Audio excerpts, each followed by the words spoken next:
Who are the real sponsors of insecurity in the Southeast?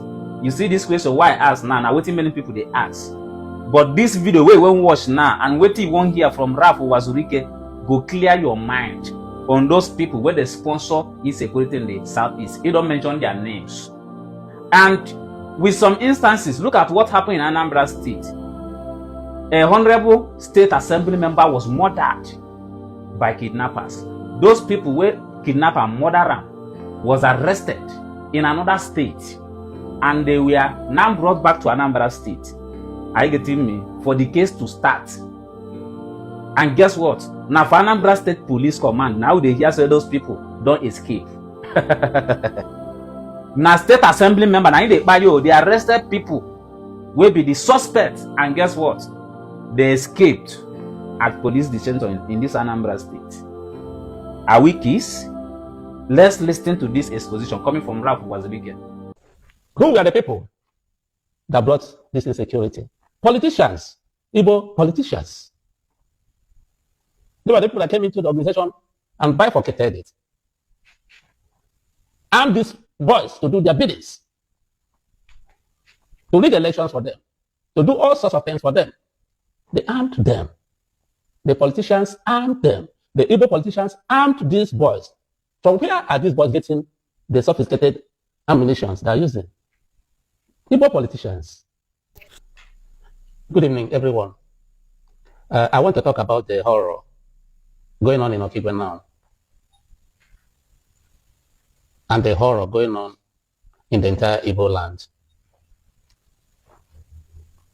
People are being killed every day in Igbo land, moreover in Okigwe now. Keeping quiet is not the solution. I remember the struggle for Biafra was started in Lagos in 1999. The present-day Biafra, the new Biafra. The new Biafra I started was in 1999, September 13th. It is amazing that for 25 years, nobody, no Igbo man has been killed in Lagos because of the struggle for Biafra. Not a single of my supporters or followers has been injured in Lagos for the past 25 years.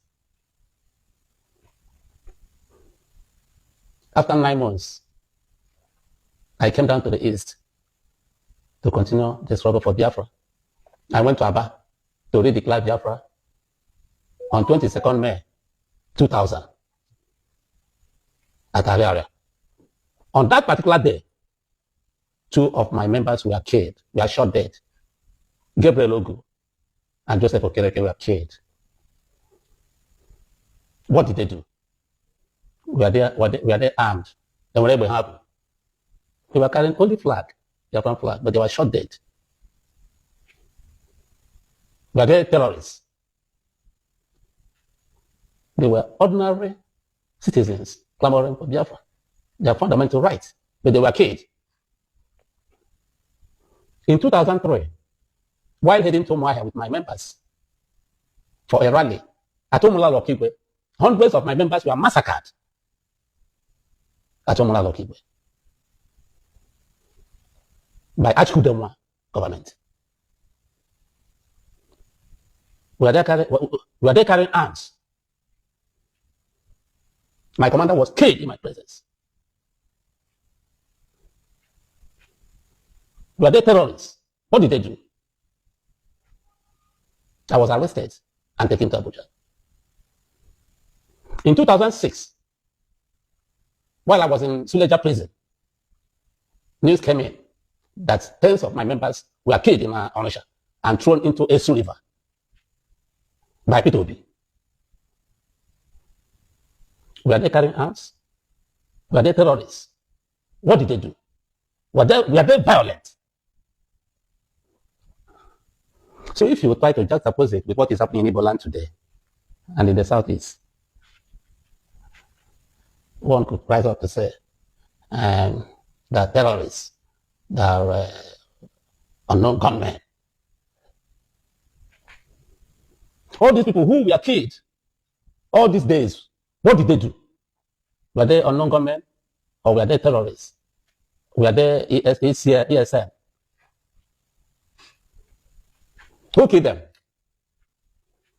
It was when Joseph Kalu was in government that 2 people were killed in Aba. It was when Atiku Doma was the governor of Imo State that hundreds of my members were killed at Omololo Kigwe. It was when Peter Obi was the governor that tens of my members were killed and thrown into a Sul River. But in Lagos, where I started the struggle, not a single person had been killed up to date. All these governors, are they not in Igbo? Were they the Yorubas or the outside that killed them? On Igbo Bugoma. Who were the people that brought this insecurity? Politicians, Igbo politicians. They were the people that came into the organization and bifurcated it. Armed these boys to do their biddings, to rig elections for them, to do all sorts of things for them. They armed them. The politicians armed them. The Igbo politicians armed these boys. From where are these boys getting the sophisticated ammunitions they are using? Igbo politicians.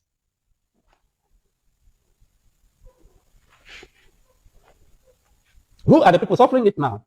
The masses, the common people in the villages. The politicians sponsored all these boys just to get at Owazurike, preaching to them that they should not mind Owazurike, non-violence is nothing, blah, blah, blah, giving them money. Today we are reaping the fruits of our labor. Innocent people are being killed on a daily basis. When you arm a young man, then what do you expect him to do? He uses the arms to further his interests.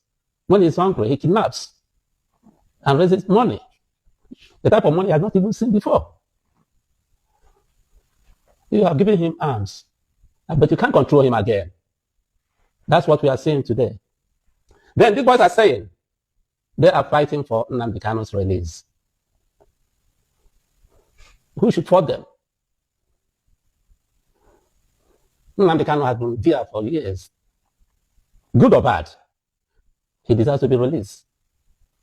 The Court of Appeal once ordered his release. The federal government refused to release him. Mbazli Kamechi, when he was alive, went to the presidency with other Igbo leaders asking for the release of Nnamdi Kanu. As his last wish on earth, Buhari couldn't grant that request until he died. Emmanuel Iwanya, being the Secretary General of Finance and People, went on the same mission. He was ignored.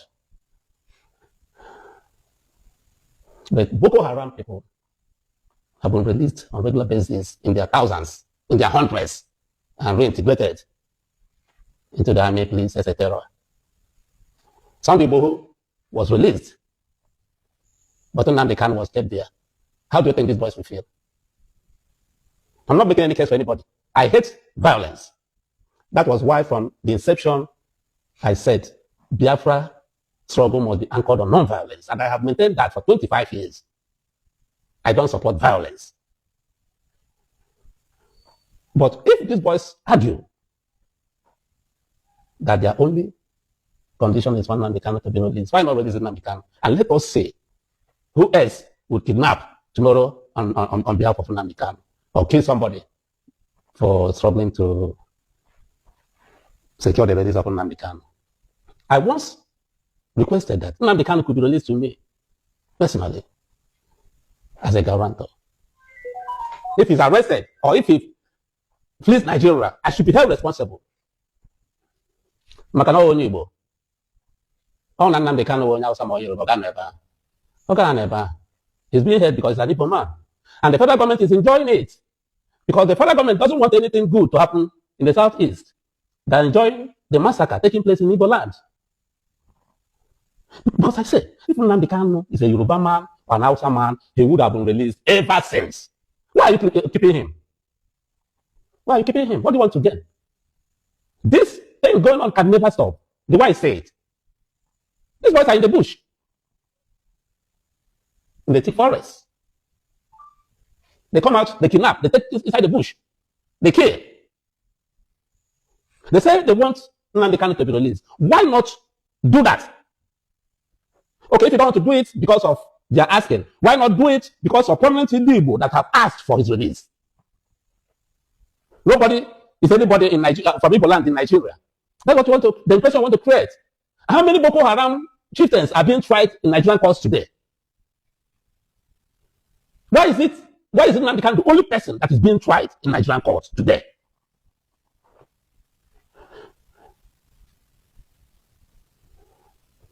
I'm not happy, but I'm happy for one thing. That is affecting everybody. The politicians who created this havoc cannot come to their homes today and sleep. Some of them, when their daughters want to wed, they take it to Abuja or Lagos. If their parents die, they do the funeral rites in Abuja or Lagos. That's very good, very beautiful. But my only worry is that innocent people are being killed. That's my only worry. If not, everybody's getting their pinch. When this thing was starting at the initial, I shouted, I said, this arming of these youths will bring problem in Igbo land. Nobody listened. Because the boys who are serving their biddings, they were happy. They were getting at Wazurike. The only solution today is for Nnamdi Kanu to be released. Believe it, live it. If you want progress in Igbo land, if you want peace in the southeast, Nnamdi Kanu must be released. Because that's what the boys are asking for. And they are in the bush. And they're killing innocent people. What do you do to that?